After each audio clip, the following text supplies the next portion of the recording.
One cold night, four friends, Anna, Ben, Clara, and Dan, went camping in a dark forest. They wanted adventure, but they didn't know the forest was called Devil's Home by locals. They set up their tents near a river. The trees were tall, and the air felt heavy.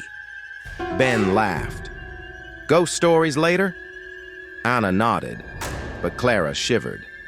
"Something feels wrong here," she said. Dan, the quiet one, just stared at the shadows.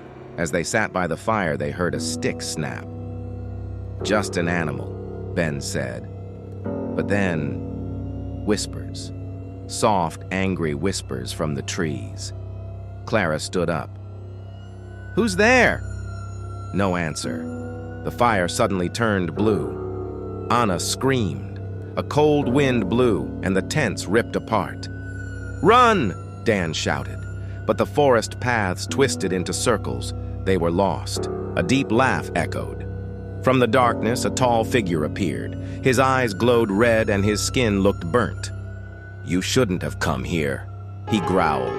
Ben threw a rock at him. The devil smiled. "Play with fire, you burn." Ben's hand caught fire. He screamed, rolling on the ground, but the flames spread fast. Anna tried to help, but the devil grabbed her neck. "Your turn," he hissed. Clara and Dan ran, but the forest trapped them. The devil's voice whispered everywhere. Clara tripped. When she turned, Dan was gone. She was alone. Suddenly, the devil stood in front of her. "No one escapes," he said. Clara closed her eyes, crying. When she opened them, she was back at the campfire. Ben, Anna, and Dan sat there, smiling. "You're safe," Ben said. But Clara saw their eyes, all glowing red.